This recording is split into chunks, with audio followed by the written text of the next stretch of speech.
unbelievable. And he has. Oh, England are out of the European Championship. Beaten 6-5 on a penalty shootout. So cruel. English euphoria expires.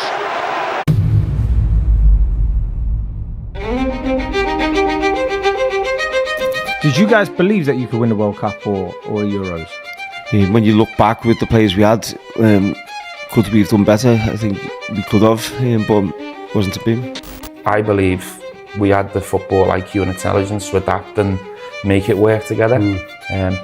But there was a bigger problem with England, in my opinion. I think we were all egotistical losers. Yeah. And really around that time, we just kind of, our communication just disintegrated. It was the same with Stevie. When I was with England, Stevie, when we was battling for them for the Premier League, I didn't want to really sit around him and be around him because I just didn't want to hear what Liverpool was doing. But it's a fact, he was. And I know he felt the same about me, it's a fact.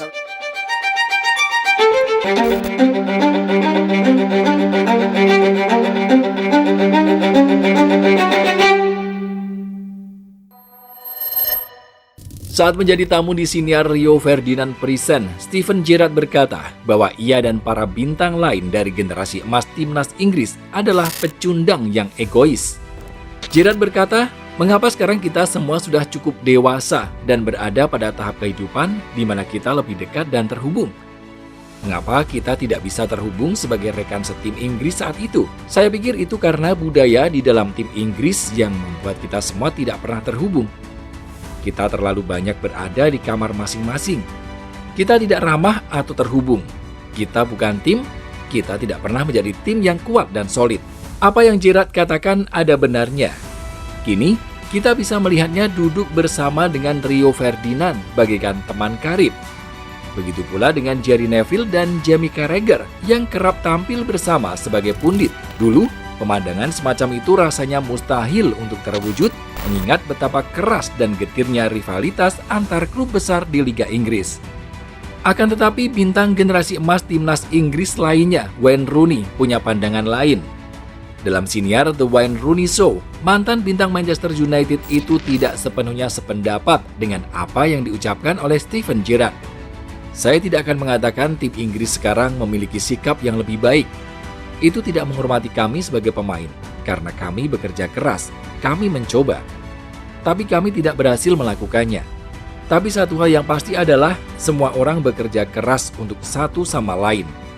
Saya tidak berpikir itu menjadi masalah. Kami hanya tidak berhasil melewati garis finish. Apa yang dikatakan Rooney memang tidak salah. Namun pernyataan Rooney tersebut seolah malah membuktikan ucapan Gerrard dan menjadi sebuah pembuktian yang tidak sengaja bahwa memang salah satu penyebab kegagalan generasi emas timnas Inggris adalah ego dan rivalitas yang membuat para pemainnya sulit bersatu.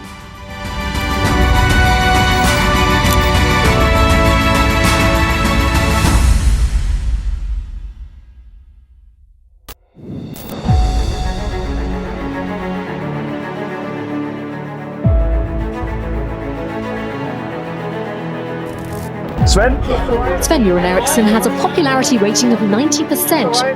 Sven-Göran Eriksson, England's first foreign coach. Thank you. He's won titles at Sweden, Portugal and Italy. There's always something about Sven. He'd made our fans believe. Sven broke that mold. Probably the most humane manager I had. Tom Sylvester chose to go bald and look like his hero Sven.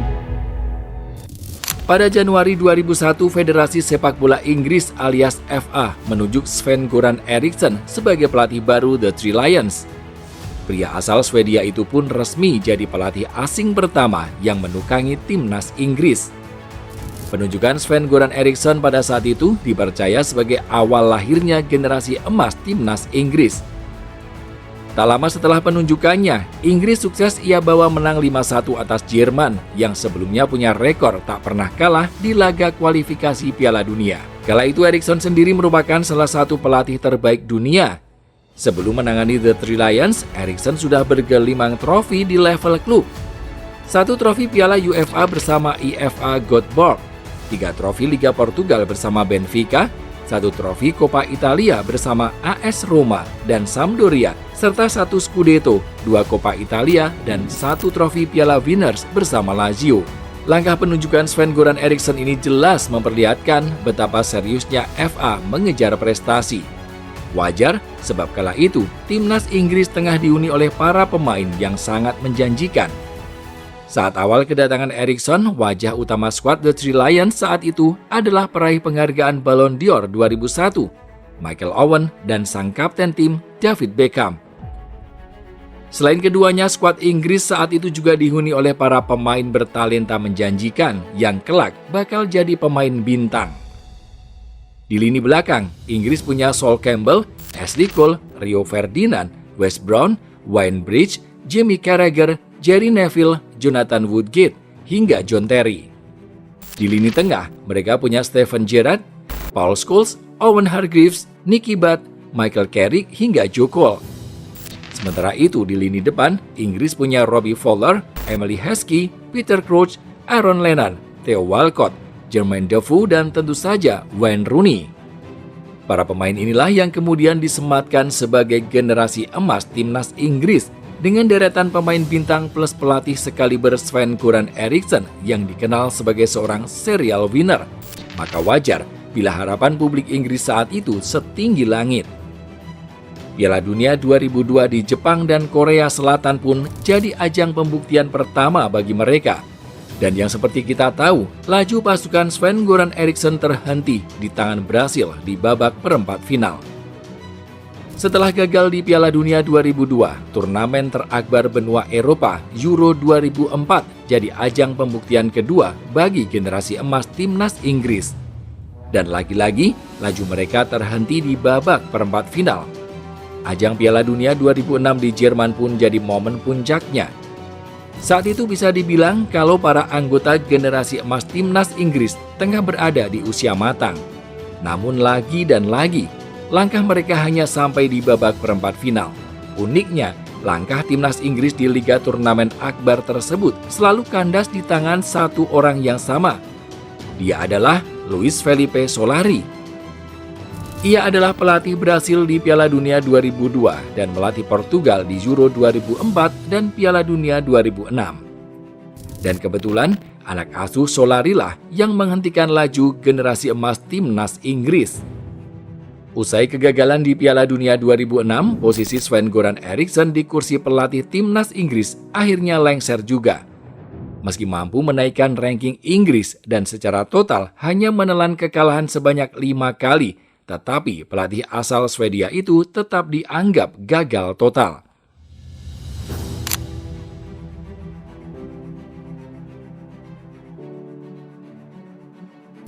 Usai memecat Sven-Goran Eriksson, FA kemudian berburu pelatih baru, dan tentu saja nama Luis Felipe Solari masuk dalam bucket list. Mantan pelatih Brasil dan Portugal itu adalah kandidat terkuat, dan FA begitu menginginkannya. Akan tetapi, upaya mereka untuk merekrut Solari gagal. Akhirnya, nama yang kurang diinginkan terpilih. Dia adalah Steve McLaren. Pria asal Inggris itu memang pernah berguru kepada Sir Alex Ferguson dan pernah menjadi asisten Sven-Goran Eriksson. Sebelumnya, McLaren juga berhasil mengantar Middlesbrough menjadi runner-up Piala UEFA. Namun ia tetap dicap sebagai pilihan kedua. Benar saja, di bawah asuhan Steve McLaren, penampilan The Three Lions justru mengalami penurunan. Bencana pun terjadi di kualifikasi Euro 2008. Menjelang berakhirnya babak kualifikasi, Inggris yang jadi salah satu tim favorit belum mendapat tiket lolos ke Euro 2008. Dengan raihan 23 poin hasil dari 7 kemenangan dan 2 hasil imbang dalam 11 pertandingan, Inggris yang duduk di peringkat kedua di bawah Kroasia butuh minimal hasil imbang untuk memastikan tiket ke Austria dan Swiss. Keuntungan lainnya, di laga pamungkas babak kualifikasi, mereka akan menghadapi Kroasia di Wembley. Namun, drama terjadi di Wembley. McLaren membuat keputusan kontroversial dengan mencadangkan kiper utama Paul Robinson dan kapten David Beckham, tanpa Wayne Rooney, Michael Owen, Gary Neville, dan John Terry yang absen karena cedera, serta Rio Ferdinand yang absen karena akumulasi kartu. Inggris tertinggal 2-0 di babak pertama. Di menit ke-65 Inggris berhasil menyamakan kedudukan menjadi 2-2. Sebuah hasil yang sudah cukup untuk meloloskan mereka ke Piala Eropa. Namun, di menit ke-77, Mladen Patrick berhasil mengembalikan keunggulan Kroasia. Hingga akhir laga, tak ada gol lagi yang tercipta. Inggris pun kandas dan gagal lolos ke Euro 2008 usai perolehan poin mereka disalip Rusia yang di laga lain menang atas Andorra. Hanya sehari berselang, FA memutuskan untuk memecat Steve McLaren. Kegagalan tersebut jadi kegagalan pertama Inggris di fase kualifikasi sejak Piala Dunia 1994. Sebuah kegagalan yang sulit diterima, sebab pada saat itu Inggris masih tergolong memiliki generasi emas.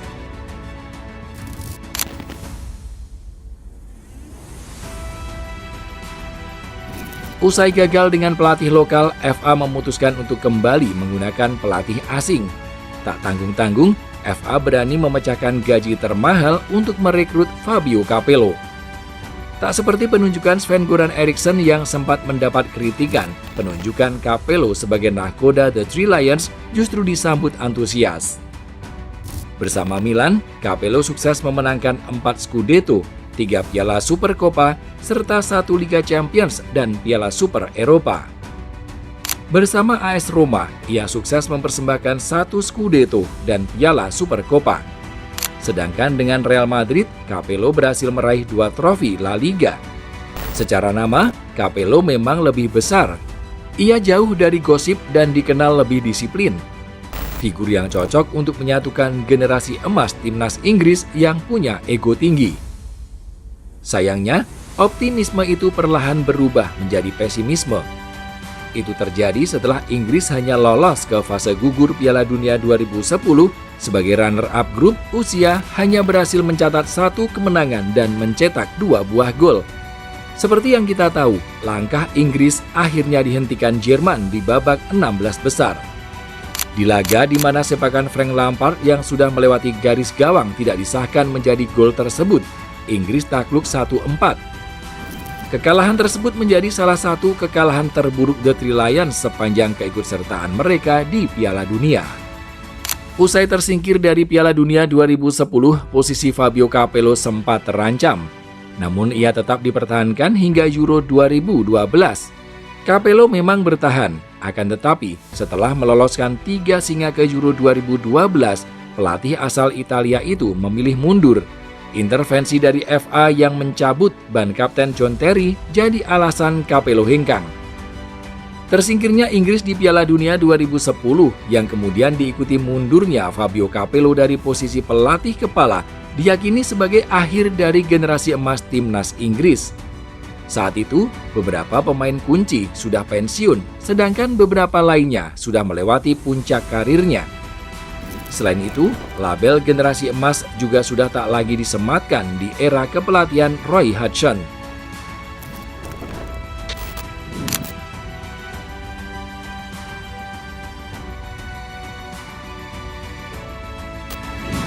If you think of the team like Rooney's, the Owens, Gerrard, Lampard, Beckham, we should have won a World Cup that year. So if you're looking at good players on paper, it doesn't mean the dynamics in the group's going to come together. Yeah. We was going the wrong way down a road of how we believe football should be played.